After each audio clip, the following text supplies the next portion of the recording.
तो क्या क्या बातें करनी है, एक तो ओवरऑल आपके जो पेपर का स्ट्रक्चर रहेगा सीयूईटी का वो क्या है, जो ऑब्वियसली एमसीक्यू बेस्ड है और सीबीटी मोड में है। सीबीटी मोड मतलब कंप्यूटर बेस्ड मोड, यानी कि आपको कंप्यूटर के ऊपर पेपर देना पड़ेगा, क्या घर पर बैठकर, तो ऑब्वियसली नहीं, एग्जाम सेंटर पे जाके। तो बेसिकली इससे रिलेवेंट थोड़ी बहुत बातें, और इसके अलावा आमतौर पर एग्जाम का लेवल कैसा रहता है, मुश्किल आता है, आसान आता है, कैसा रहता है, वो साथ ही साथ सब्जेक्ट वाइज सारा का सारा सिलेबस क्लियर कर लेते हैं कि ओवरऑल हर एक पर्टिकुलर सब्जेक्ट के अंदर क्या क्या पढ़ना है, क्या सारा का सारा सिर्फ 12वीं का ही पढ़ना है या 12वीं के अलावा कुछ ऐड भी करना है, तो वो सारी की सारी बातें करते हैं बारी बारी से। तो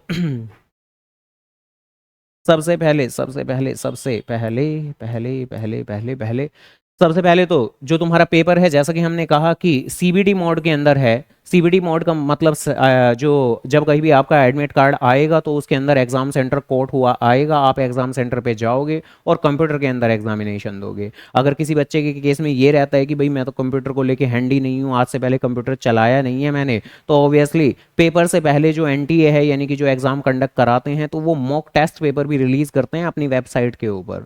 उन मॉक टेस्ट पेपर को हम लोग, अगर कोई कंप्यूटर को हैंडी नहीं रहता, उसने आज से पहले कंप्यूटर नहीं चलाया हुआ, तो वो कैफे में जाके एक दो बार जाकर जो भी पैसे वैसे देकर 1 घंटा लेकर और वहां पर बैठ के प्रैक्टिस कर सकते हैं। घर पे कंप्यूटर है तो वो तो बहुत अच्छी बात हो जाएगी। घर पे ही आप उन मॉक टेस्ट पेपर की प्रिपरेशन कर लेंगे, जिससे कि कंटेंट भी आपका रिवाइज होगा, साथ ही साथ उस कंप्यूटर के ऊपर आमतौर पर इंटरफेस कैसा नजर आता है कि एक तरफ क्वेश्चन आते जाएंगे, जैसे जैसे आप करते जाओगे तो वो ग्रीन होते चले जाएंगे, जो बाकी बचे हुए क्वेश्चन है वो रेड कलर के मार्क रहते हैं, जैसे जैसे करते जाएंगे तो आपके वो ग्रीन होते चले जाएंगे। तो वो इंटरफेस की बेसिक बेसिक जो भी जानकारियां रहेंगी वो आप मॉक टेस्ट पेपर के थ्रू कर सकते हो, जो एनटीए खुद ही रिलीज कर देगा एग्जाम से कुछ वक्त पहले। इसके अलावा पेपर की जो डेट इन लोगों ने रिलीज की हुई है, तो वो 8 मई से लेके 1 जून तक की बोली हुई है, ठीक है जी। और पेपर एग्जैक्टली कब होगा तो वो तो एडमिट कार्ड के अंदर ही रिफ्लेक्ट होगा। लास्ट ईयर के बेसिस पे अगर कुछ बोलना चाहूँ तो बेसिकली यही कि लगभग लगभग 15 मई के अराउंड आपका कभी भी हो जाएगा। जहां आमतौर पर आपके, और यहाँ सारी बातें चल रही है आमतौर पर, जो भी बातें मैं बोल रहा हूँ ये पास्ट ईयर के बेस पे बोल रहा हूँ, और सीयूटी का पैटर्न हर साल बदल रहा है, ध्यान रखना। तो बेसिकली लास्ट ईयर तक ज़्यादातर बार जो आपका इंग्लिश का पेपर रहता था वो आपका पहले रहता था। जीटी का पेपर भी आमतौर पर पहले रहता था, कुछ एक बच्चों को छोड़ के जिनका बच जाता था शुरुआत में जीटी का पेपर, वो बिल्कुल आखिरी में होता था। डोमेन सब्जेक्ट आमतौर पर मिड में रहा करते थे। और जहां बात करूं कि पेपर सभी बच्चों का एक दिन पड़ता है या अलग अलग दिन पड़ता है, तो basically last to last year basically उन्होंने सिर्फ सीबीटी मोड रखा था, कंप्यूटर बेस्ड मोड रखा था लास्ट टू लास्ट ईयर। जहां जब उन्होंने सिर्फ सीबीटी मोड रखा था तो ऑब्वियसली उनके पास में एग्जाम सेंटर्स की कमी थी, इंफ्रास्ट्रक्चर की कमी थी, जिसके चलते वो एक साथ सारे बच्चों को बुला के एक ही बार में एक ही दिन अकाउंट्स का पेपर या किसी भी एक रिलेवेंट सब्जेक्ट का पेपर नहीं कंडक्ट कर सकते थे। इसी कारण से अकाउंट्स का पेपर किसी बच्चों का एक दिन, किसी दूसरे बच्चों का दूसरे दिन, किसी तीसरे बच्चों का तीसरे दिन, ऐसे करके उन्होंने स्टूडेंट वाइज अलग अलग डेट अलोकेट की थी। लास्ट ईयर की कहानी ये थी कि उन्होंने हाइब्रिड मोड बोल दिया था। हाइब्रिड मोड का मतलब कि आपका सीबीटी मोड में भी हो सकता है और ओएमआर शीट पे भी हो सकता है। तो कुछ बच्चों का सीबीटी मोड में हुआ था, कुछ का हाइब्रिड मोड में हुआ था, तो तब उनके लिए पॉसिबल हो चुका था क्या कि अब एक ही दिन में वो पेपर करा लेंगे। तो अकाउंट्स का पेपर सभी बच्चों का सिर्फ एक ही दिन हुआ था, इको का सभी बच्चों का पेपर सिर्फ एक ही दिन हुआ था, इंग्लिश का सिर्फ एक ही दिन हुआ था। अब इस साल बेसिकली क्या है, इस बार उन्होंने क्लियर कट बोल दिया है कि हम जो पेपर लेंगे वो सिर्फ और सिर्फ सीबीटी मोड में ही लेंगे, यानी कि उन्होंने हाइब्रिड मोड जैसा वर्ड बोला नहीं है। तो ऑब्वियसली बोला नहीं है तो लास्ट टू लास्ट ईयर की तरह होने को हो सकता है कि इंफ्रास्ट्रक्चर की कमी हो। अब वो ऑब्वियसली हमें नहीं पता और किसी को भी नहीं पता, वैसे अंदाजा लगा सकते हैं कि हम तैयारी कर ली होगी अब उन्होंने। और एक सिस्टमेटिक बात यही होती है कि एक दिन में एक ही एग्जाम आपका सभी बच्चों का एक ही साथ में हो जाए, क्योंकि ऐसे में फिर वो डिस्पैरिटी नहीं होती कि भाई अलग अलग बच्चों का अलग अलग पेपर आ रहा है, किसी का आसान आ रहा है, किसी का मुश्किल आ रहा है, तो ये जो डिफरेंसेस, डिस्क्रिमिनेशन, डिस्पैरिटीज क्रिएट होती हैं तो ये नहीं होती फिर। यानी आमतौर पे एक्सपेक्टेशन तो हम यही लगा सकते हैं कि भाई माना सीबीटी मोड में हो रहा है, बट अकाउंट्स का पेपर एक ही दिन हो जाएगा सारे के सारे बच्चों का, बशर्ते उन्होंने अपना इंफ्रा बेहतर कर लिया हो, है ना। जो लास्ट टू लास्ट ईयर की कहानी थी तब उनका इंफ्रा इतना बढ़िया नहीं था, कंप्यूटर सिस्टम लिमिटेड अवेलेबल थे उनके पास में, जिसकी वजह से उन्हें अलग अलग डेट पर एग्जाम कंडक्ट कराने पड़े थे। अकाउंट्स का एग्जाम भी किसी को हो रहा है बिल्कुल शुरुआत में और किसी का जून की बिल्कुल मतलब 10 जून को, 12 जून को, ऐसे करके। तो उम्मीद करते हैं इस बार ऐसा नहीं होगा। इसके अलावा ऑब्वियसली ये शिफ्ट्स स्लॉट्स, यानी कि आपका दोपहर में होगा, मॉर्निंग में होगा, इवनिंग में होगा, कब होगा, ये सब कुछ आपको एडमिट कार्ड में ही मिलेगा। टाइमिंग आपकी क्या रहेगी, ड्यूरेशन बड़ी क्लियर है इस बार, बड़ी ही क्लियर है कि आपकी ड्यूरेशन 1 घंटे की रहेगी हर एक पर्टिकुलर पेपर को लेकर। हर एक पर्टिकुलर पेपर को लेके आपकी ड्यूरेशन 1 घंटे की ही रहेगी। 50 एमसीक्यू आएंगे इस बार, without any choice. Last year तक आपकी चॉइस हुआ करती थी, विदाउट एनी चॉइस 50 क्वेश्चन आएंगे और आपको मिलेगा 1 घंटा, जो कि ऑब्वियसली मोर देन जस्टिफाइड है। कोई भी टाइम की क्या कमी आमतौर पर पड़ती है? तो ऑब्वियसली नहीं पड़ती। अगर आप पढ़ाई कर लेंगे तो कोई आपको टाइम की कमी नहीं पड़ेगी। इवन अकाउंट्स जैसे न्यूमेरिकल सब्जेक्ट के अंदर भी कुछ एक क्वेश्चन आज के इस सेशन के अंदर देख भी लेंगे कि किस नेचर के क्वेश्चन आते हैं। क्या न्यूमेरिकल कंटेंट बहुत सारा आ रहा है? तो ऑब्वियसली नहीं। आपका थ्योरेटिकल कंटेंट भी आता है, न्यूमेरिकल कंटेंट भी आता है, और अगर आप अच्छे से पढ़ाई करके चलेंगे तो ऑब्वियसली जो थ्योरेटिकल कंटेंट है वो तो बस पढ़ते हैं और करते हैं। क्या 1 मिनट लगता है एक एमसीक्यू में? तो ऑब्वियसली नहीं। लेकिन बशर्ते पता हो वो हमें एमसीक्यू, नहीं पता होगा तो बहुत सारा टाइम लग जाएगा हमारा।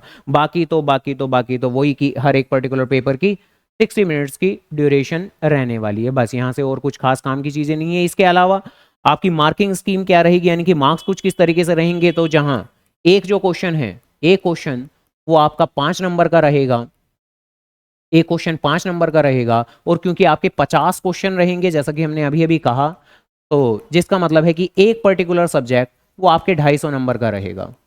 यानी मान के चल सकते हैं कि बहुत से ऐसे बच्चे रहते हैं, ज्यादातर ऐसे बच्चे रहते हैं जो लैंग्वेज प्लस 3 डोमेन सिर्फ और सिर्फ यही सेलेक्ट करते हैं। तो उस सिचुएशन में आपके टोटल 4 सब्जेक्ट बन जाते हैं, तो आपके जो ओवरऑल नंबर देखे जाएंगे वो 1000 में से देखे जाएंगे।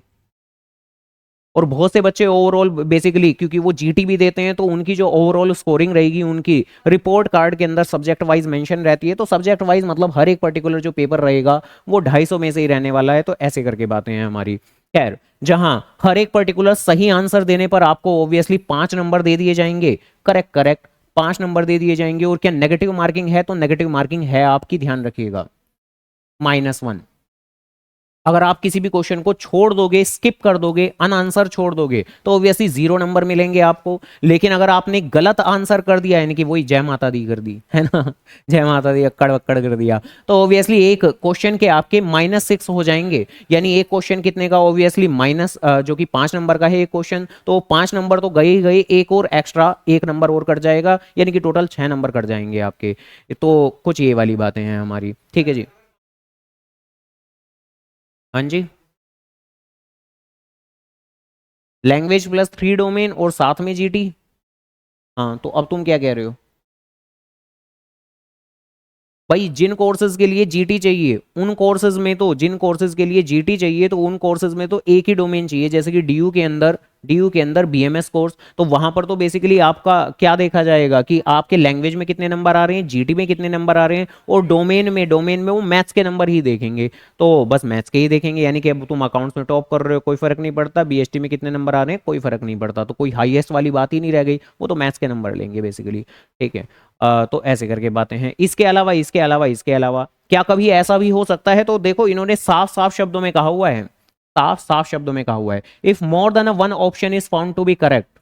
यानी किसी क्वेश्चन के अंदर A B C D obviously 4 option रहते हैं आमतौर पर हमारे, और अगर इनमें से कोई भी 2 ऑप्शन, जैसे कहते हैं ना आमतौर पे एमसीक्यू क्वेश्चन के अंदर एक ही ऑप्शन सही होता है, तो कभी कभी ऐसा होता है कि 2 ऑप्शन भी सही होते हैं। तो अगर 2 ऑप्शन सही होंगे तो क्या होगा? तो ऑब्वियसली वो जो 2 ऑप्शन सही होंगे उसमें से कोई एक भी अगर आप लगा दोगे तो आपका क्वेश्चन सही माना जाएगा। क्या आपको दोनों लगाने हैं? दोनों लगा के दिखाना।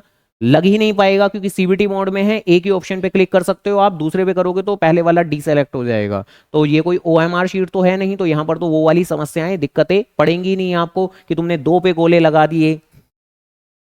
यानी आसान हो जाता है सीबीटी बोर्ड में, क्योंकि ओएमआर शीट के अंदर तो एक पे अगर गलती से लगा दिया, बाद में चेंज करना है हमें, और गलती से हम को कर रहे थे किससे, पेन से काम, तो ऑब्वियसली बाद में नहीं चेंज कर सकते। लेकिन सीबीटी मोड के अंदर तो आप जो मर्जी चेंजेस करो, जितनी बार चेंजेस करो, कोई फर्क नहीं पड़ता। तो अगर एक से ज्यादा ऑप्शन सही है तो ऑब्वियसली आप किसी को भी सेलेक्ट कर दो, यानी any of the correct option, किसी एक को भी अगर आप सेलेक्ट कर लोगे तो आपका सही हो जाएगा। इसके अलावा ये क्या बात बोल रहे हैं, कह रहे हैं आगे, none of the option is found correct. यानी ये यहां पर बात कर रहे हैं कि पेपर के अंदर अगर एरर आया तो, यानी ये कह रहे हैं। और ये बात तो ऑब्वियसली हमें पता ही है कि अगर एरर होता है तो उस सिचुएशन में क्या होता है।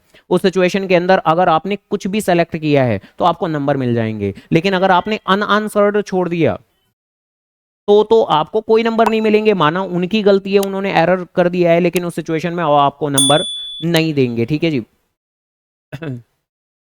देंगे या नहीं देंगे? नहीं नहीं दे देंगे, लिखा हुआ है कि question is found to be wrong और a question is a drop, छोड़ देने पे भी नंबर दे देंगे। वह बढ़िया है फिर तो, है ना? क्या, फिर तो बढ़िया है। तो फिर तो गलतियां ही गलतियां उनके पेपर में, लेकिन आमतौर पे होती नहीं है उनके पेपर में गलतियां, ठीक है। बाकी हो सकती हैं, संभावनाएं हैं, क्योंकि एनटीए बेसिकली नया नया वैसे तो नहीं है, लेकिन सीयूटी का एंट्रेंस एग्जाम तो नया नया ही कंडक्ट करा रहे हैं। वैसे तो जो जेई वगैरह के पेपर होते हैं वो भी यही कंडक्ट कराते हैं, तो वैसे तो कोई नया ऑर्गेनाइजेशन नहीं है, बट सीयूटी का एग्जाम ये अभी कंडक्ट करा रहे हैं पिछले 2-3 साल से।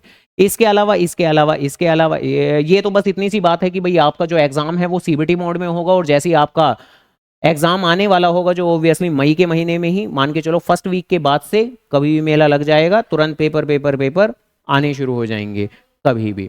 यानी 8 मई के बाद से कभी भी आपके पेपर शुरू हो सकते हैं। और पेपर से पहले आपको मॉक टेस्ट मिल जाएगा इसी ही पर्टिकुलर वेबसाइट पर, जो ऑब्वियसली अभी अवेलेबल नहीं है, जल्द ही मॉक टेस्ट आ जाएगा। वो इसी चीज़ के लिए है जिससे कि आप सीबीडी मोड का इंटरफेस अपने आप को क्लियर करा सको कि वो कैसा दिखता है वगैरह वगैरह। आपकी जो रजिस्ट्रेशन के दौरान लॉगिन आईडी पासवर्ड क्रिएट हुआ था एप्लीकेशन आईडी के थ्रू, तो उसी से ही लॉगिन करके आप मॉक टेस्ट पेपर दे सकते हैं। तो ऐसे करके बातें हैं। देन इसके बाद में सिलेबस वाइज बात कर लेते हैं बारी बारी से, अकाउंट्स के अंदर, इको के अंदर, बीएसटी के अंदर, मैथ्स के अंदर, जीटी के अंदर, और सबसे मेन इंग्लिश के अंदर, है ना। इंग्लिश ध्यान रखना, जितना ज़्यादा कम इंपॉर्टेंट हम क्लास 12 के अंदर मानते थे, यहाँ पर सीयूटी के अंदर तो उतना ही ज़्यादा ज़रूरी है। और जितना कम आप तैयारी करते थे इंग्लिश की, यहाँ सीयूटी के अंदर आपको ज़्यादा तो नहीं कहूँगा बट इक्वली जरूर कहूँगा, क्योंकि अगर इक्वल एफर्ट्स भी डाल दिए जितने आप अकाउंट्स, इको, बीएसटी या जीटी के ऊपर दोगे, इक्वल उतने एफर्ट्स भी आप इंग्लिश को दे देते हो, तो वो अपने आप में काफ़ी हो जाएगा। खैर, तो अकाउंट्स के अंदर तो वही वही अपना क्लास 12 वाला सिलेबस है। इसके अलावा मोस्ट इंपॉर्टेंटली ये बात जरूर बोलूंगा क्या, कि पहले एक अलग से चैप्टर हुआ करता था, not for profit organisation, not for profit organisation, NPO, not for profit organisation, NPO, जो लास्ट ईयर भी आपके सिलेबस में था सीयूटी के, उससे लास्ट ईयर भी था। इस साल इन्होंने कर दी कृपा, थोड़ा सा लॉजिक लगा लिया कि जब ये क्लास 12th में नहीं है, 11th में नहीं है, तो इसे क्यों हम दे रहे थे लास्ट 2 सालों से सीयूटी में, तो इस साल उन्होंने हटा दिया, और वाकई में बहुत बड़ा सरदर्द कम कर दिया तुम लोगों के लिए। सरदर्द ही था वो काफी बड़ा एनपीओ, तो उसे हटा दिया। और ओवरऑल है क्या सिलेबस, तो यही अपना सबसे पहले पार्टनरशिप की बात है, पार्टनरशिप फंडामेंटल की बात है, रिकॉन्स्टिट्यूशन ऑफ फर्म जिसके अंदर admission, retirement, death, goodwill valuation,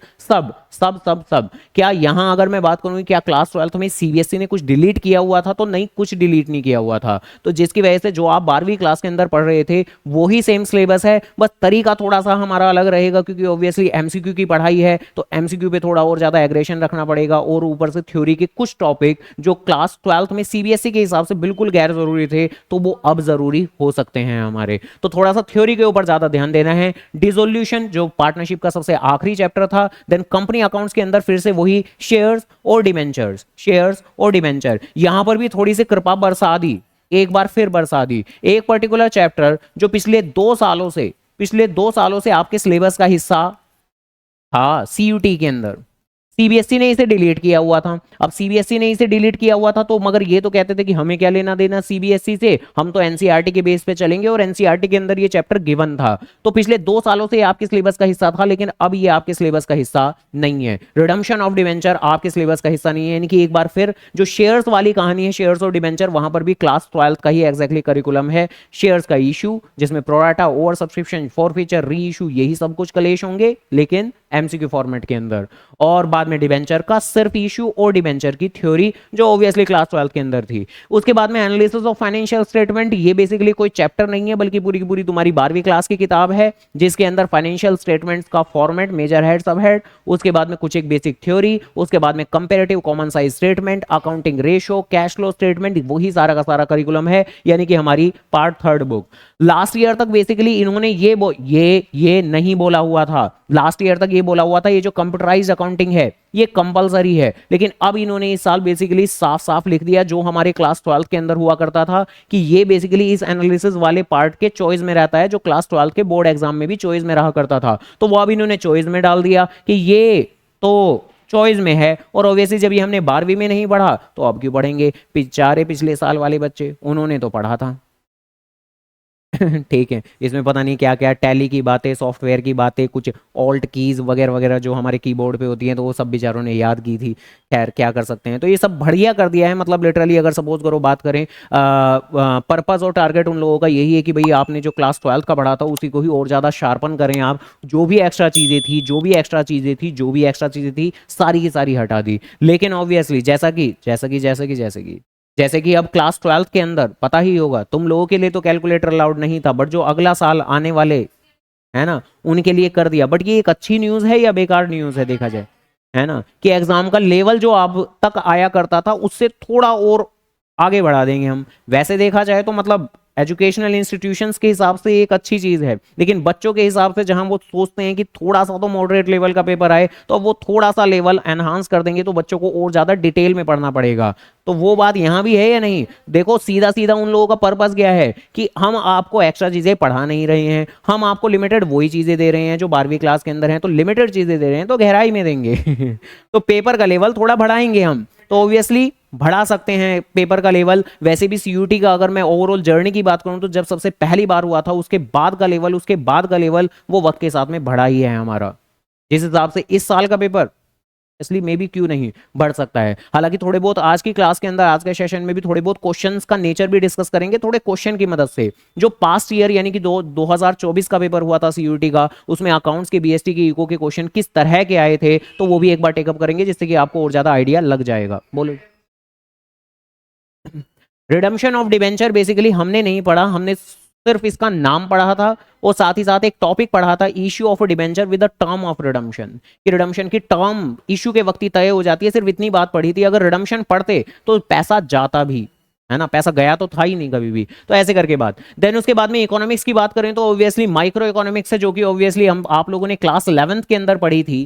class 11th के अंदर माइक्रो के अंदर जो भी सारा का सारा कंटेंट पढ़ा था वही सारा का सारा है। इसकी मैं इन डिटेल जो पीडीएफ है वो भी चाहे शेयर कर दूंगा, वो आपको रीड करनी हो तो कर लेना, अदरवाइज है सारा का सारा क्लास 11th का करिकुलम, जहां पर बेसिक इंट्रोडक्शन, पीपीसी की थ्योरी याद है, पीपीसी प्रोडक्शन पॉसिबिलिटी कर, तो पीपीसी की थ्योरी, सेंट्रल प्रॉब्लम्स, उसके बाद में डिमांड की थ्योरी, फिर कुछ इलास्टिसिटी, उसके बाद प्रोडक्शन कॉस्ट रेवेन्यू जिसमें डर लगता था हम लोगों को, और फिर कुछ फॉर्म्स ऑफ मार्केट और प्राइस डिटर्मिनेशन जिसमें कुछ इक्विलिब्रियम प्राइस, इक्विलिब्रियम क्वांटिटी। तो ऐसी सी जो भी थ्योरी थी, लास्ट ईयर तक ये माइक्रो का कंटेंट काफी लिमिटेड रखा हुआ था सीयूटी वालों ने, क्योंकि last year basically macro economics के साथ साथ आपकी इंडियन इकोनॉमी भी हुआ करती थी लास्ट ईयर तक। लेकिन इस साल से उन्होंने कहा कि ना, ये इंडियन इकोनॉमी हटा देते हैं, जो बहुत ज्यादा अच्छा काम हो गया आप लोगों के लिए। इंडियन इकोनॉमी अगर होती तो बड़ी आफत होती, क्योंकि इंडियन इकोनॉमी के अंदर खूब सारा डेटा, बहुत सारी ईयर्स, बहुत सारी गहराई में जाकर चीजें आपको पढ़नी पड़ती थी, तो वो चीज हटा दी है तो कहीं ना कहीं अच्छी बात है। लेकिन यहां से हटा है तो वहां से माइक्रो 11वीं की फुल कर दी, पहले 11वीं की फुल नहीं थी, पहले बेसिकली 11वीं की सिर्फ और सिर्फ कंज्यूमर की थ्योरी थी, यानी ना प्रोडक्शन था, ना कॉस्ट था, ना रेवेन्यू था, ना फॉर्म्स ऑफ मार्केट, बेसिकली बहुत सारा कंटेंट नहीं था, वो अब आ चुका है। यानी अब तो सीधा सीधा सा 11वीं की माइक्रो इकोनॉमिक्स और 12वीं की मैक्रो इकोनॉमिक्स। क्या मैक्रो इकोनॉमिक्स के अंदर थोड़ा बहुत कुछ आपको एडिशनल कंटेंट यहां पढ़ना पड़ेगा? तो हाँ जी, यहां पढ़ना पड़ेगा, हालांकि बहुत थोड़ा सा कंटेंट है, तो वही सारा का सारा national income, money and banking, फिर एडीएएस वाली यूनिट, फिर गवर्नमेंट बजट, और लास्ट में बीओपी और फॉरेक्स है, तो सारा का सारा वही। लेकिन स्पेशली यहां मैं कहूंगा कि एक तो मनी एंड बैंकिंग के अंदर थोड़ा सा आपको गहराई में जाना होगा, स्पेशली मनी के अंदर हम बोलते नहीं थे कि M1 ही तो है हमारे सिलेबस में, तो अब M2 M3 M4 भी रहेगा। साथ ही साथ जो नेशनल इनकम पर्टिकुलर यूनिट थी हमारी, तो नेशनल इनकम के अंदर थोड़े बहुत और एडिशनल टॉपिक आपको पढ़ने पड़ेंगे। जिसकी पुरानी किताब थी 12वीं क्लास में, किसने पढ़ा था पुरानी किताबों से? हाँ भैया, नेशनल इनकम 12वीं क्लास नहीं, मेरी तो नई किताब थी, मेरी भी न्यू थी, तुम्हारी भी न्यू थी, पुरानी थी है। नहीं अभी तो नहीं है, घर पे तो होगी। हाँ, अच्छा इको ले ही नहीं रखा। अरे वाह, ये तो बहुत समझदारी का काम किया। तो फिर क्या मैथ्स लिया है तुमने? मैं मेहनत हिम्मत दिखा दी तुमने। चलो सही है, बहुत बढ़िया। हाँ नहीं, दिखानी चाहिए। हाँ हाँ हाँ हाँ। नेशनल इनकम के अंदर अगर बात करूं तो हम लोगों ने सिर्फ नेशनल इनकम कैलकुलेट करनी सीखी थी। नेशनल इनकम चैप्टर के अंदर कुछ एडिशनल टॉपिक भी हैं, जैसे कि private income, national disposable income, personal disposal income. तो बेसिकली ये जो इस तरह के एडिशनल टॉपिक हैं वो आपके यहाँ पर सीयूटी के अंदर हैं, ठीक है जी।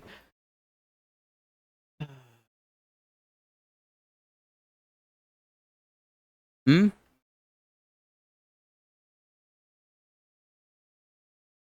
नहीं वो तो ना के बराबर है, नहीं। जो था हमारा मेन सिलेबस का हिस्सा वही है सारा का सारा। ठीक है, माइक्रो के अंदर नहीं है। तो नेशनल इनकम के अंदर है, हालांकि बहुत सारा एडिशनल कंसेप्ट, वाकई में डराऊंगा नहीं, नहीं है बिल्कुल भी, छोटा मोटा सा है। नेशनल इनकम की कंप्यूटेशन अगर हम सीख जाते हैं तो प्राइवेट इनकम, पर्सनल इनकम, ऐसे करके कुछ बातें होती हैं जिसमें कुछ और एडिशनल एडलेस आपको सीखने पड़ते हैं, वो सीख जाते हैं तो ये आपका खुद ही खत्म हो जाता है। देन उसके बाद में बीएसटी, बीएसटी में कुछ नहीं है, जो आपका क्लास 12 का सिलेबस था वो ही सारा का सारा है। क्या इसके अंदर भी कुछ डिलीटेड कंटेंट था बीच में, छोटा मोटा सा डिलीटेड कंटेंट चैप्टर वाइज है आपका, तो वो आपका ऑब्वियसली यहां पर इंक्लूड किया जाएगा। तो छोटे छोटे चैप्टर के बीच में से थोड़ा थोड़ा सा आपका डिलीटेड कंटेंट है, बहुत ज्यादा नहीं है वो भी, ठीक है जी, बहुत ज्यादा नहीं है। तो ऑब्वियसली उसको जब आप चैप्टर रेलेवेंट चैप्टर करोगे तो तभी बेसिकली मैं कवर करके चलूंगा। तो वो बेसिकली डिलीटेड कंटेंट चैप्टर के बीच बीच में छोटे छोटे टॉपिक हैं तो वो आपका ऐड हो जाएगा, और साथ में एक अलग से चैप्टर ऐड हो जाएगा जो आपके क्लास 12 के अंदर नहीं था, तो ये ऐड हो जाएगा। ये बेसिकली चैप्टर आपके मेरे ख्याल से क्लास 11th में पढ़ा होगा कुछ ऐसा कुछ।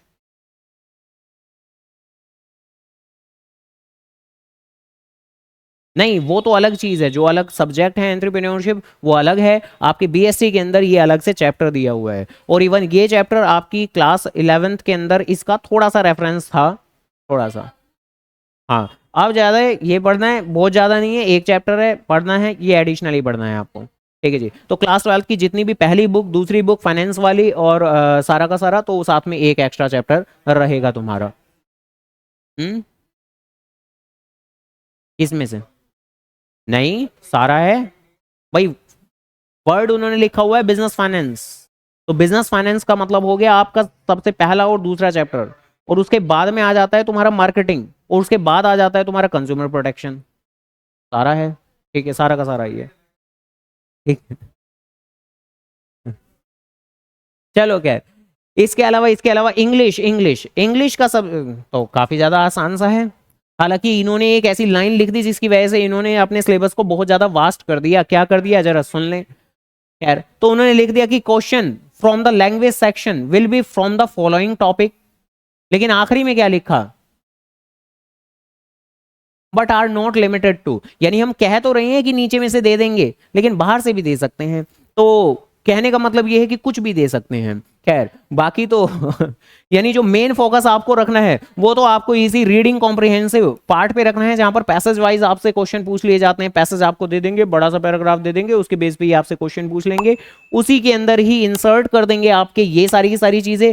सिनोनियम, एंटोनियम, सबसे ज्यादा जो चीजें आपको याद करने, इसकी तो थोड़ी बहुत प्रैक्टिस करते हो आप, क्योंकि इसकी आप चाहे जितनी मर्जी प्रैक्टिस कर लो, जितनी मर्जी प्रैक्टिस कर लो, एग्जाम के अंदर तो पूरे पूरे चांस है कोई नया ही पैसेज, कोई नया ही पैराग्राफ आएगा। बस प्रैक्टिस करने का तो पर्पस ये रहता है कि आपको मैनर ऑफ अटेम्प्टिंग और जो थोड़ा बहुत डू एंड डोंट्स होते हैं वो क्लियर हो जाते हैं कि भाई किन किन बातों का ध्यान रखना होता है। अदरवाइज आएगा तो कुछ नए लेवल का ही पैराग्राफ। ये चीजों के ऊपर आपको थोड़े से एफर्ट्स देने होते हैं कि वो जो क्या जंबल वर्ड बोलते थे तुम लोग, रीअरेंजिंग द पार्ट, है ना, ये वो आगे पीछे वर्ड्स करके दे देते हैं, तो उसकी प्रैक्टिस करनी है। मैचिंग द फॉलोइंग, जहां मैचिंग द फॉलोइंग के अंदर भी आपके सेंटेंस मेकिंग भी हो सकती है, एंटोनियम सिनोनियम्स भी होते हैं। तो एंटोनियम सिनोनियम याद करने हैं, और चूजिंग द करेक्ट वर्ड भी कुछ और नहीं बल्कि सिनोनियम का ही दूसरा नाम है, जहां पर एक पर्टिकुलर वर्ड दे दिया जाएगा और उसका दूसरा करेक्ट मीनिंग आपसे पूछ रहे होंगे, तो वो एक तरीके से सिनोनियम ही हुआ उसका। तो यानी सबसे ज्यादा जो आपको यहाँ पर इंग्लिश के अंदर तैयारी करनी होती है, याद करने होते हैं, तो एंटोनियम सिनोनियम बहुत सारे याद करने हैं। मतलब मेरे हिसाब से कम 400-500 तो याद कर ही लेने चाहिए।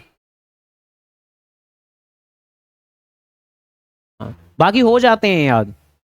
ठीक है, हो जाते हैं। मतलब इंग्लिश की तो आमतौर पे पास्ट ईयर्स में तो मतलब बच्चे ऐसी तैयारी करते थे कि सुबह उठेंगे हम, सुबह उठेंगे, सुबह का 1 घंटा लगाएंगे, बस बात खत्म, बाकी पूरे दिन जो मर्जी करें। सुबह उठेंगे हम, सुबह 7 बजे उठेंगे हम, लाइन से 10 एंटोनियम सिनोनियम याद करेंगे हम। अब 30 दिन तो मिनिमम है आपके पास में, 10 भी करते हो तो 300 तो याद हो ही जाएंगे। अब अगर जिसकी जैसी मेमोरी अगर ज्यादा स्ट्रांग है तो ऑब्वियसली वो 15 करें, 20 करें एक दिन के अंदर, और ऑब्वियसली एफर्ट्स लगाते हैं तो इतने हो जाते हैं। धीरे धीरे बैक साइड वाले बार बार रिकॉल भी करते रहे, क्योंकि जो लर्निंग का मेनली काम है वो तो एंटोनियम सिनोनियम का ही है। बाकी कोई भी और चीज ज्यादा लर्निंग का काम नहीं रहेगा, बाकी चीजों का तो सिर्फ और सिर्फ प्रैक्टिस का काम रहेगा कि ये रीअरेंजिंग द पार्ट्स का प्रैक्टिस करें आप, पैसेज की प्रैक्टिस करें आप। उन चीजों पे आपको याद करने में एफर्ट्स नहीं लगाने होते, यहाँ आपको याद करने में एफर्ट्स लगाने होते हैं, और इनको याद करना है, काफी ज्यादा याद करना है। बट हाँ, उन्होंने बोल दिया है but are not limited to.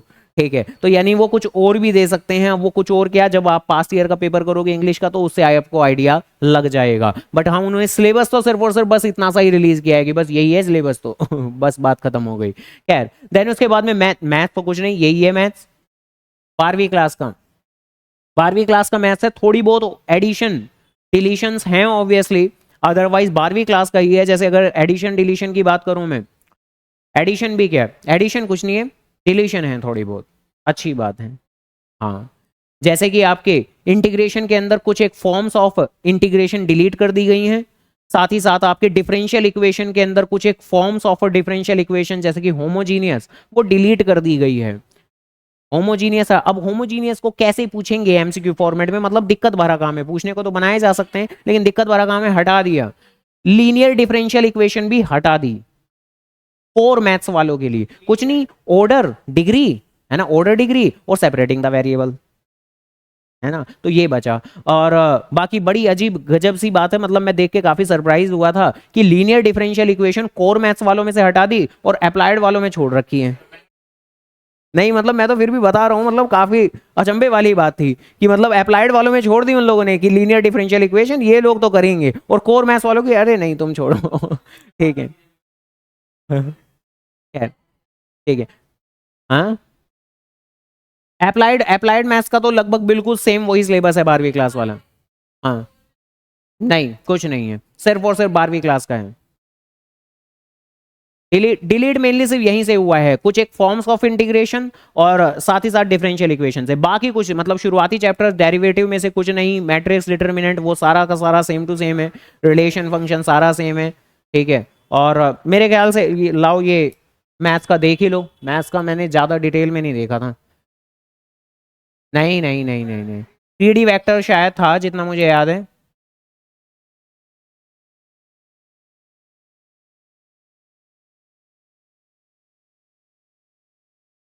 हाँ, 3D वेक्टर नहीं है ना,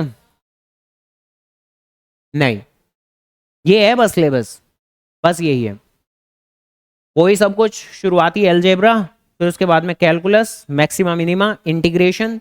इंटीग्रेशन में जब आप डिटेल में चेक करेंगे तो तब आपको दिख जाएगा कि कुछ एक फॉर्म्स ऑफ इंटीग्रेशन डिलीट कर दी हैं, application of integral, differential equation, variable separating वाला सिर्फ ऑर्डर डिग्री और वेरिएबल सेपरेटिंग है, यानी लीनियर नहीं है, होमोजीनियस नहीं है। और फिर उसके बाद में प्रोबेबिलिटी और लीनियर प्रोग्रामिंग। लीनियर प्रोग्रामिंग में भी मोस्ट प्रोबेबली केस बेस्ड वाले सिचुएशन ये नहीं देंगे कि आपको इक्वेशन बनी बनानी है, ऐसे करके नहीं देंगे, सिंपली सिर्फ और सिर्फ फेजिबल, अनफेजिबल और ऑप्टिमम सॉल्यूशन वो निकालना है आपको, तो इक्वेशन बनाने वाले केस नहीं आएंगे शायद, तो बाकी आ भी जाएं तो क्या, तो आसान काम ही था ठीक है, तो ऐसे करके हैं। ठीक है जी, खैर खैर खैर, इसके अलावा जनरल टेस्ट जीटी, जीटी तो जीटी के अंदर तो बेसिकली इन्होंने क्या क्या सेगमेंट बोला हुआ है, तो एक तो इन्होंने जी के करंट अफेयर्स, और ये जो ये सबसे शुरुआत वाला कंपोनेंट है यही लगभग लगभग सबसे आखिरी से भी रिलेवेंट रहेगा, जहां पर एनवायरमेंटल लिटरेसी और कुछ जनरल साइंस की कुछ बातें कर रहे हैं, यानी कि इन शॉर्ट ये दोनों के दोनों कंटेंट को मिक्स करके आपकी वही बनती है, थोड़ी बहुत ज्योग्राफी की बातें, जीके जनरल नॉलेज और करंट अफेयर्स की बातें, ये दोनों के दोनों को मिक्स करके आप कह सकते हो। इसके अलावा ये general mental ability, numerical ability, और साथ में ये जो ये यहाँ पर ये क्वांट्स, अर्थमेटिक, अलजेब्रा, ज्योमेट्री, ये आपकी वो कुछ 9वीं 10वीं की मैथ्स वाले टॉपिक जो 12वीं के अंदर अप्लाइड मैथ्स के अंदर भी रहा करते थे, तो वो सारा का सारा कंपोनेंट आपका यहाँ पर है। और साथ में फिर आ जाती है आपकी लॉजिकल रीजनिंग, एलआर, यानी जिसको टेक्निकली हम रीजनिंग कहेंगे, ये वाली चीज रीजनिंग नहीं है, ये वाली चीज आपकी मैथ्स ही है, 9वीं 10वीं वाली मैथ्स, कोई 11वीं 12वीं वाली मैथ्स नहीं, 8वीं 9वीं 10वीं वाली मैथ्स में जो भी आपने टॉपिक पढ़े थे, इंटरेस्ट की, या रेस में कौन जीतेगा, या एलसीएम की, एचसीएफ की, या मेंसुरेशन प्रॉब्लम, एरिया वॉल्यूम निकालने वाले, है ना, या अपस्ट्रीम डाउन स्ट्रीम, है ना, पानी के बहाव के विरुद्ध, पानी के बहाव के साथ ठीक है या वही कि एक टैंक में पानी भरा हुआ है, नीचे से होल हो रहा है, नीचे पानी गिर रहा है, कितने वक्त में भरेगा है ना, तो कोई बात नहीं, पढ़ना है ना, पढ़ना है, क्या हो गया, तो ये पढ़ना है। एलआर लॉजिकल रीजनिंग, यानी कि जो रीजनिंग वाला एस्पेक्ट्स है ये आपको सारी की सारी चीजें क्लियर करके चलनी है। ऑब्वियसली जीटी के अंदर देख के ही नजर आ रहा होगा कि पढ़ाई तो करनी पड़ेगी, मजा नहीं आएगा ऐसे, ठीक है। हाँ, तुम्हारा 12th वाला जो अप्लाइड का शुरुआती वाला जिसके ऊपर ज्यादा ध्यान देते हो, हाँ तो वही सारा का सारा है, बिल्कुल बिल्कुल। देन इसके बाद में जरा एग्जाम लेवल की बात करते हैं कि एग्जाम का लेवल कैसा आता है। हाँ भैया, तो एग्जाम का लेवल कैसा आता है इसके बारे में बात करते हैं। इसके बारे में बात बाद में करते हैं, पहले एक काम करते हैं, एग्जाम के पेपर के क्वेश्चन ही देख लेते हैं कि क्वेश्चन कैसे आए हुए हैं अब से पहले। उसके बेस पे खुद ही आप लोग अंदाजा लगा लोगे कि इसे किस कैटेगरी में डाला जाए, इजी या बहुत मुश्किल या ठीक है ठीक ठाक। जैसे 12वीं के एग्जाम होते हैं हमारे, जहां अगर आप अच्छे से पढ़ाई करोगे तो बहुत आसान लगेगा पेपर आपको, और अगर नहीं करोगे तो थोड़ा मुश्किल लगेगा। तो जरा देखें, जैसे कि अकाउंट्स का क्वेश्चन, मैचिंग का क्वेश्चन फेवरेट होते हैं सीयूटी के अंदर, एनटीए के अंदर मैचिंग वाले क्वेश्चन बहुत आते हैं, चाहे वो अकाउंट्स हो, चाहे इको हो, चाहे बीएसटी, मैचिंग के क्वेश्चन बहुत देते हैं ये। अब जहां पर क्या कह रहे हो, बी ऑप्शन, जहां शेयर कैपिटल ऑब्वियसली डेबिट करते हैं हम, जितना पैसा मांगा जाए, जितना पैसा मांगा जाए शेयर कैपिटल को ऑब्वियसली डेबिट करते हैं with the amount of a called up. और ए का फोर्थ हमें सिर्फ और सिर्फ एक ही जगह नजर आ रहा है, तो इवन आगे का तो रीड करने की आपको जरूरत है ही नहीं। हाँ बी का थर्ड, बाकी सब मैच हो जाएगा हमारा बाकी, ठीक है जी। इसके अलावा ये जरा क्वेश्चन जहां पर मांग क्या रहे हैं, amount transfer to capital reserve. अब ऑब्वियसली कंसेप्चुअली आपको पता ही होना चाहिए amount transfer to capital reserve कैसे निकालते हैं हम, कि फॉरफीचर के वक्त जितना भी प्रॉफिट हुआ हो उसमें से रीइश्यू के दौरान जितना भी लॉस हुआ हो वो माइनस करके, और प्रॉफिट कितना होता है जितना शेयर होल्डर पे कर देता है, इसमें अगर प्रीमियम भी पे कर दिया हो तो उसे इंक्लूड नहीं करते हैं हम, और लॉस होता है रीइश्यू के वक्त, लॉस होता है रीइश्यू के वक्त। तो जरा आराम से, 400 शेयर्स का क्वेश्चन है, 50 शेयर्स का वो शेयर्स है वो फॉरफिट कर दिए हैं जिस पर उसने 10 रुपए पे नहीं किए हैं। तो 50 में से 10 पे नहीं किए तो कितने पे किए, 40 पे कर दिए हैं, तो 40 पे कर दिए हैं। और इसके अलावा उसे रीइश्यू कितने पे किया, 45 पे, 50 का शेयर 45 पे इशू कर रहे हैं, तो 5 रुपए का नुकसान हो गया हमारा। यानी कि इन शॉर्ट कह सकते हैं कि 35 के हिसाब से मेरी amount transfer to capital reserve की जाएगी। तो डन, 35 इंटू कितने शेयर्स का क्वेश्चन चल रहा है, 400 शेयर्स का क्वेश्चन चल रहा है, रीइश्यू कितने किए थे, सारे कर दिए, ठीक है ओके। तो बस ये कितना आ जाएगा, ये और किसे करूं, अच्छा ये पर शेयर था,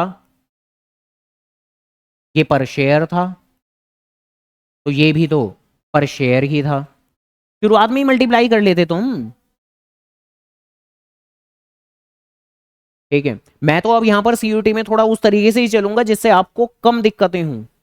जैसे जैसे जैसे मैंने यहां पर शेयर अप्रोच से क्यों चला, अगर मैं कारण की बात करूं कि क्यों चला, 12वीं में तो नहीं चलते थे हम पर शेयर अप्रोच से, यहां पर शेयर अप्रोच पर चलने का कारण, क्योंकि अगर 400 शेयर हमने फॉरफिट किए और आगे चलकर सपोज करो 300 शेयर या 200 शेयर रीइश्यू किए जाते, तो ऑब्वियसली आगे चलकर मैं यहां पर सिर्फ और सिर्फ जितने शेयर रीइश्यू किए जाते उसी से मल्टीप्लाई कर देता, ऐसे करके। अगर आप वैसे करके सोचोगे तो कई बार आप मतलब थोड़ी ज्यादा मेहनत कर जाओगे कि आप पहले फॉरफीचर पर प्रॉफिट 400 शेयर्स का लिख दोगे, फिर रीइश्यू पर 300 शेयर्स का लॉस लिख दोगे, फिर इस प्रॉफिट को प्रोपोर्शनेट कर दोगे, तो मतलब थोड़ी दिक्कतें हैं। तो आमतौर पर हैबिट ही इस तरह की डाल के रखनी है, किस तरह की, कि भाई पर शेयर का आप प्रॉफिट यहां लिखें, पर शेयर का लॉस यहां लिखें, पर शेयर का amount transfer to capital reserve, और फिर उसके बाद में जितने शेयर रीइश्यू किए गए हैं, अब करंटली तो 400 के 400 ही शेयर रीइश्यू किए गए हैं, तो 400 से मल्टीप्लाई कर दिया आपने और बात आपकी खत्म हो गई। तो सेकंड पार्ट हो गया अपना आंसर। तो क्वेश्चन पहला कर लिया, दूसरा कर लिया, और ये ऑब्वियसली ऐसे ही बीच में से क्वेश्चन नहीं बल्कि पिछले साल के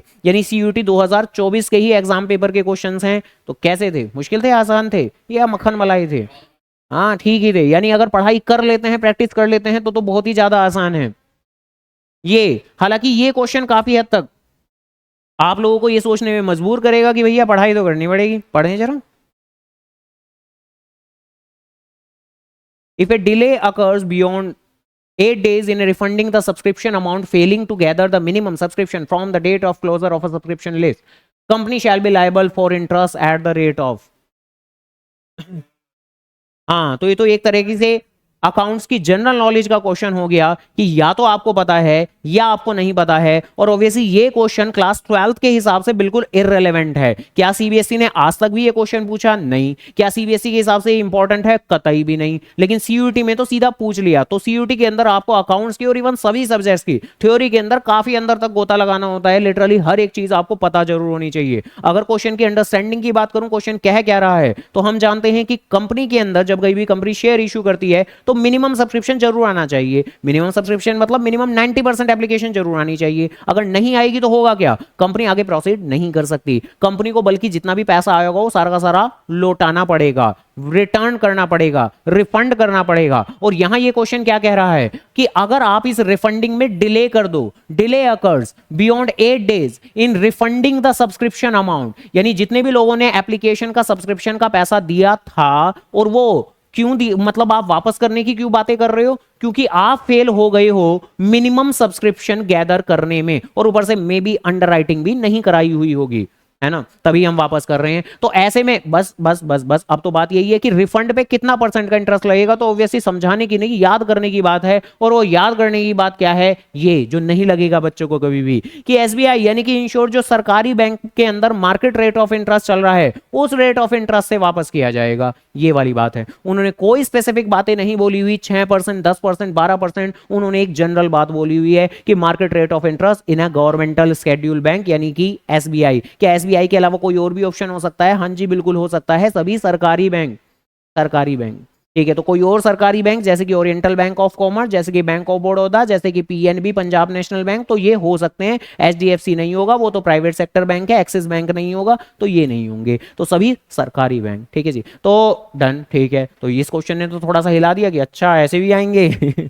और ऑब्वियसली जैसा कि मैं कह रहा था कि भाई 50 एमसीक्यू आएंगे, 50 में से कितने आप सही कर रहे हैं वो मैटर नहीं करता, आपको ज्यादा सही करने पड़ेंगे।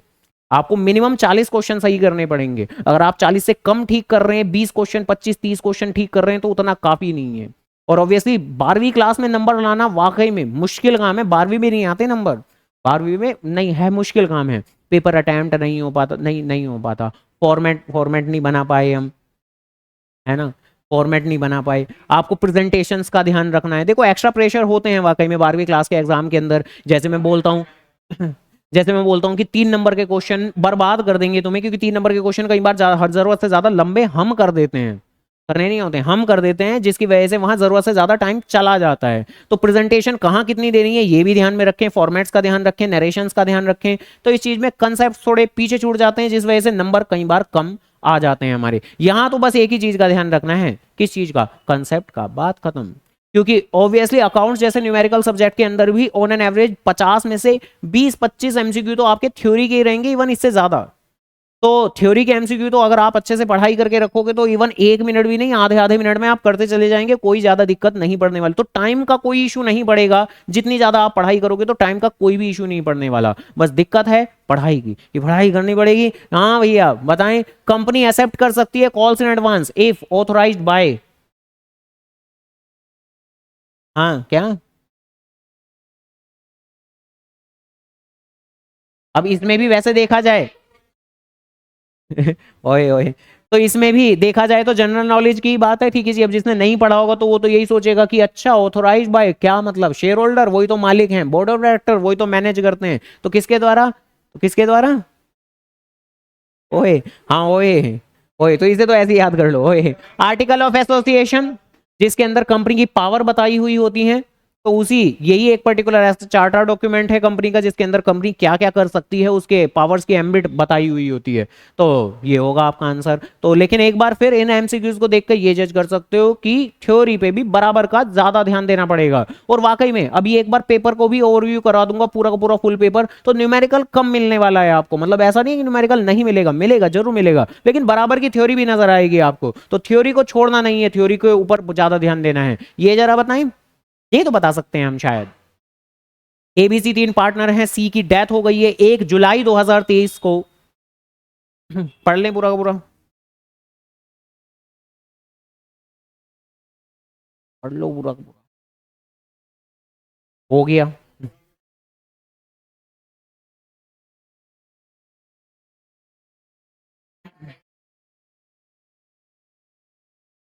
हाँ तो बहुत बढ़िया, सभी का ही सेकंड है। हालांकि वैसे देखा जाए तो क्वेश्चन ड्राफ्ट करने वाले को ना थोड़ी सी ये था कि शायद ड्राफ्ट करना नहीं आया, क्योंकि भाई क्वेश्चन ड्राफ्ट करने वालों का पर्पस होता है बच्चों को फंसाना, बच्चों की न्यूमेरिकल और कंसेप्चुअल नॉलेज को चेक करना। तो उन्हें अगर वाकई में चेक करना था तो भाई आमतौर पर ज्यादातर तो बच्चों के दिमाग के अंदर यही आता है कि डेथ ऑफ अ पार्टनर, जो पढ़ाई कर चुके होते हैं तो उनके तो दिमाग में यही आता है डेथ ऑफ अ पार्टनर, साल के बीच में डेथ, तो पी एंड एल सस्पेंस की बात करते थे हम लोग। और इन्होंने अगर किसी ऑप्शन के अंदर पी एंड एल सस्पेंस दिया होता तो शायद आपको याद आता कि पी एंड एल सस्पेंस भी तो आता है, तो शायद वहां वो हम लोग लगा देते पी एंड एल सस्पेंस। तो खैर क्वेश्चन ड्राफ्ट करने वाले ने टेक्निकली दिक्कत की नहीं आप लोगों के लिए, अदरवाइज हो सकती थी। हालांकि तुम्हें तो ये बात अच्छे से याद है, तुमने क्वेश्चन वगैरह किए थे। बात बेसिकली इतनी सी थी, पी एंड एल सस्पेंस अगर इस क्वेश्चन में ऑप्शन में होता फिर भी हम ना सेलेक्ट करते। और क्यों सेलेक्ट ना करते, क्योंकि क्वेश्चन के अंदर ये बता दिया गया कि on this date final accounts prepare बकायदा कर लिए गए हैं। अगर ये लाइन ना लिखी होती तब तो ऑब्वियसली हम एस्टिमेशन बेस्ड पे प्रॉफिट देते, और एस्टिमेशन बेस्ड पे जब भी प्रॉफिट देते हैं तो पीएनएल सस्पेंस से देते हैं, तो तब हमारा ऑप्शन होता पीएनएल सस्पेंस अकाउंट डेबिट। लेकिन फिलहाल के लिए जब फाइनल अकाउंट ही बना लिए हैं, एक्चुअल प्रॉफिट ही निकाल लिया है, तो एक्चुअल प्रॉफिट तो पीएनएल एप्रोप्रिएशन से ही दिया जाता है। ओके, आगे बीएसटी। बीएसटी ऑर्गेनाइजिंग प्रोसेस के स्टेप्स।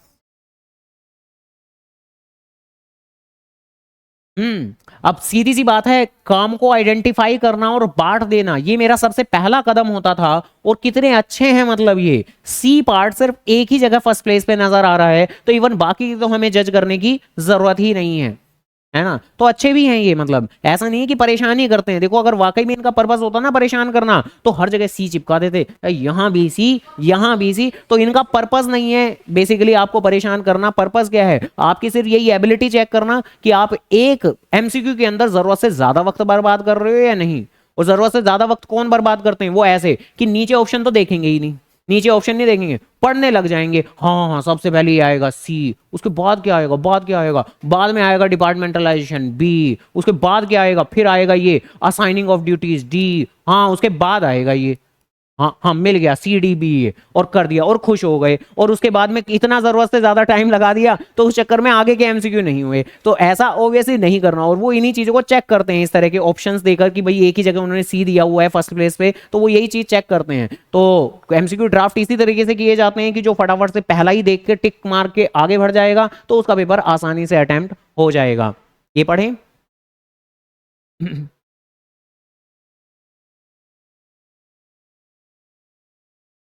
तो कंज्यूमर के पास में फ्रीडम है कि वो वैरायटी ऑफ प्रोडक्ट ले सकता है, मार्केटर को भी खूब सारी वैरायटी ऑफ प्रोडक्ट देने चाहिए। तो देखा जाए तो इसको हम राइट टू चूज भी कहते हैं, है ना, राइट टू चूज भी कहते हैं। लेकिन वो फिलहाल के लिए दिया नहीं हुआ।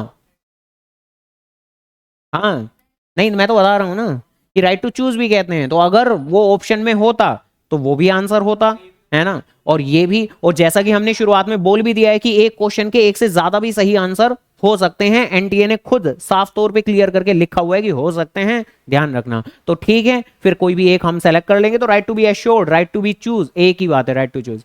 ये आपका कहीं ना कहीं ऑल दो, जरा पढ़ें पढ़ें पढ़ें पढ़ें। टेक्निकली ये आपके डिलीटेड कंटेंट में से है, ठीक है, तभी तो, तभी तो खैर, ऑफर फॉर सेल, खैर बाकी क्यों जानने के लिए देखते रहे। ठीक है, तो क्या ये याद करके गई थी तुम? ओ और क्या याद करके गई थी? हाँ सच्ची मुच्ची बिल्कुल। हाँ, right issue, offer for sale, offer तो, हाँ तो एक खाली वो था ना आईपीओ, खाली आईपीओ, एक खाली आईपीओ था, एक ई आईपीओ था। तो खैर ये क्लास 12 के अंदर तो सिलेबस में से आउट था, ठीक है। और ठीक है, तो ये पढ़ लिया मैंने, 12वीं में भी पढ़ लिया, बढ़िया है। तो ऑफर फॉर सेल है इसका आंसर, ठीक है। लेकिन ये भी पर्टिकुलर क्वेश्चन जो कि है ये तो एक आसान कैटेगरी का ही है, क्योंकि सीधी सी एक छोटी सी लाइन है, या तो हमें पता है या नहीं पता है। और ऑब्वियसली जब डिलीटेड कंटेंट पढ़ चुके होंगे तो ये क्वेश्चन बहुत आराम से हमारा हो जाएगा। तुम्हें तो पता होगा इसका आंसर, हाँ दिया था। वो सीयूटी की तैयारी करवा रही होंगी तुम्हारी स्कूल की टीचर। अरे बताओ, ये जरा बताएं, right to command, right to command, order देने की पावर। और बताओ ए का थर्ड कहां नजर आ रहा है? देखो कितने अच्छे हैं ये, इससे ज्यादा अच्छा कैसे हो सकता है कोई, है ना। इतना अच्छा तो सीबीएसई भी नहीं होता सच में। ये तो कितने अच्छे हो रहे हैं, मतलब बाकी तो चेक करने की जरूरत ही नहीं है आपको, सीधा लो पहले से ही आपका जवाब मिल जाएगा। खैर अगला जरा बताएं, ये आ गया आपका इकोनॉमिक्स, इको, हालांकि इस क्वेश्चन के अंदर एक बार फिर बात आ जाएगी आपकी जनरल नॉलेज की। फर्स्ट दिख रहे हैं तो उसके लिए सबसे पहले तो आपको ये जो CDR है, करेंसी डिपॉजिट रेशियो है, इसके बारे में पता होना चाहिए, जो 12वीं क्लास में था ही नहीं, लेकिन यहां पर तो है क्योंकि एनसीईआरटी में तो गिवन है। और ये होता क्या है, जरा इसका फॉर्मूला देख लें, फिर खुद ब खुद समझ जाएंगे कि इंक्रीज होगा या डिक्रीज होगा। तो currency held by the public, currency held by public, currency held by public divided by demand deposit with commercial banks, demand deposit with commercial bank. अब ऑब्वियसली जब कहीं भी फेस्टिव सीजन आता है तो ज्यादा लोग, इतना तो आप लोगों ने सोच ही लिया था कि पैसा विड्रॉल करते हैं क्योंकि उनके खर्चे होते हैं और वो मैक्सिमम खर्चे कैश में होते हैं, तो वो अपने बैंक के बैलेंस को कम करते हैं और currency held by public in the form of cash वो बढ़ा देते हैं। अपर कंपोनेंट किसी भी फ्रैक्शन में अगर बढ़े और लोअर कंपोनेंट गिरे तो ओवरऑल फ्रैक्शन की वैल्यू बढ़ेगी ही बढ़ेगी। तो ये जो CDR है ये बढ़ेगा ही बढ़ेगा, इंक्रीज होगा। देखा सही वाला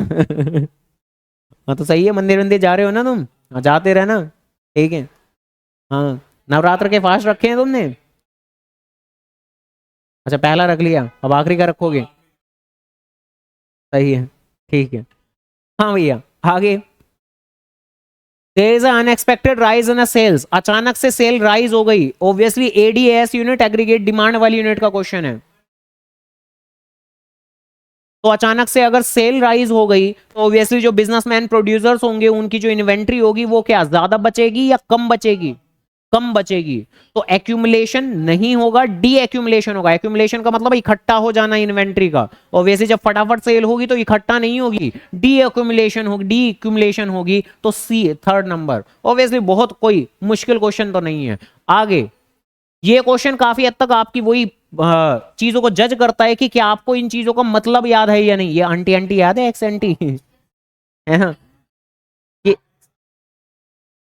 हाँ ex ante ex ante ex ante ante ठीक है। तो ये बेसिकली आपकी प्लांट होती है, एक्सपोस्ट आपकी एक्चुअल होती है। और इन्होंने फिलहाल के लिए लैंग्वेज कुछ किस तरीके से लिखी हुई है, actually planned to save, actually planned to save, actually happened and what is actually saved. अब जरा बताएं कौन सा करेक्ट सेट ऑफ स्टेटमेंट है। भाई ऑब्वियसली एक्स एंटे का मतलब प्लांट होता है और यहां पर भी प्लांट टू सेव लिखा हुआ है, तो ये बात सही ही तो लिखी हुई है, ये बात सही है। और इसके अलावा ये एक्सपोस्ट, ये एक्चुअल है और ये एक्चुअली हैपेंड की ही बात कर रहे हैं, तो ये भी बात बिल्कुल सही है। तो ए और सी होंगे, तो सेकंड ऑप्शन होगा। तो ऑब्वियसली कोई बहुत भारी भरकम क्वेश्चन नहीं दे रही है, बेसिक कंसेप्चुअल नॉलेज चेक करते हैं ये। आगे एनुअल फाइनेंशियल स्टेटमेंट, ऐसी फाइनेंशियल स्टेटमेंट जो एनुअल बेसिस पे बनाई जाती है। ये तो नाम से ही समझ में आ रहा है, बजट बनता है साल के। और कितने अच्छे अच्छे हैं, नहीं इस बार ज्यादा अच्छे नहीं है है ना। आगे बढ़ जाते हैं। कैपिटल रिसीट, कैपिटल रिसीट ऐसी होती है जिनसे आपकी लायबिलिटी बढ़ती है। तो बी का सेकंड, बी का फर्स्ट, सॉरी, तो बी का फर्स्ट तो यहीं पर ही है, तो थोड़े अच्छे तो हैं अभी भी ये सी और डी पे जाने की जरूरत नहीं है आपको। क्या फर्स्ट और फोर्थ नहीं। आगे की मैचिंग की बात करें तो वैसे कैपिटल पेमेंट जिनसे एसेट बनते हैं, और एक्सपोर्ट अगर ज्यादा है तो ट्रेड सरप्लस रहेगा आपका। ठीक है जी, तो ऐसे करके बातें। तो बताओ जी बताओ, डन यानी एग्जाम का लेवल क्या है? एग्जाम के लेवल की बात कर रहे थे हम तो ठीक है, इको का तो इजी है क्योंकि इको तो छोड़ दिया है ना। खैर, तो कैसा रहा है एग्जाम का लेवल? ऑब्वियसली एग्जाम का लेवल ऐसा ही है कि आप जितनी ज्यादा पढ़ाई करोगे वो उतना ज्यादा आसान लगना शुरू हो जाएगा।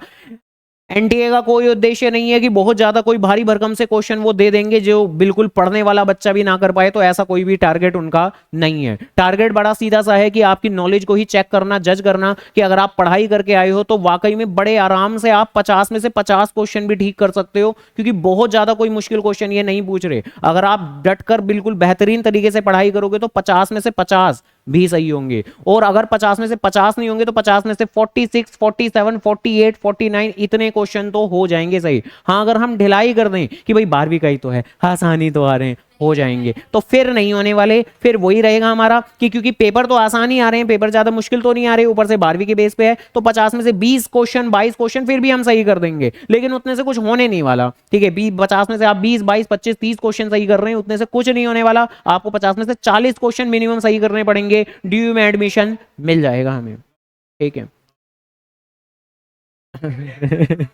भाई आप तो अपने कर्मों पे ध्यान देना, उसके बाद में जहां डेस्टिनी पहुंचाएगी पहुंच जाना, नॉर्थ में साउथ में जहां मर्जी। ऑब्वियसली स्ट्राइव करो पूरी मैक्सिमम की ओर कि 50 में से 50 की तैयारी करनी है। और ऑब्वियसली देखो 12वीं क्लास के अंदर तो फिर भी 80 में से 80 लाना नहीं, मतलब एडमिट करूंगा बहुत मुश्किल काम है, क्योंकि प्रेजेंटेशन से लेकर कैलकुलेशन से लेकर बहुत सारी चीजें होती हैं। यहां पर क्या कैलकुलेशन की बातें होती हैं तो सही, लेकिन इतनी ज्यादा नहीं है। वहां पर तो आप बैलेंस शीट टोटल कर रहे हो हैं, सीएफएस मैच नहीं हो रही, बहुत सारी बातें हैं। रिवैल्यूएशन में एक जगह गलती कर दी, डेटा ट्रांसफर कर दिया, फिर पार्टनर कैपिटल में भी बर्बाद, और बाय चांस बैलेंस शीट बना रहे हो तो वहां पर भी बर्बाद। तो मतलब कैलकुलेशन में ज्यादा गलतियां होने के चांसेस हैं। यहां कैलकुलेशन इतनी ज्यादा भारी भरकम नहीं आ रही है पेपर के अंदर, तो कैलकुलेशन एरर होने के कम चांसेस हैं आपके। तो यहां आपके 50 में से 50 क्वेश्चन वाकई में इजीली इजीली अगर आप थोड़ा एग्रेसिवली पढ़ाई करोगे तो आपके सही हो सकते हैं। तो कोशिश करो सही हो। वैसे भी लास्ट टाइम बेसिकली यहां पर ही बीएसटी के अंदर तो अभी तक एक बार हुआ था कि बेसिकली पूरे के पूरे 40, लास्ट ईयर तक तो 40 क्वेश्चन, तो 40 में से 40 सही,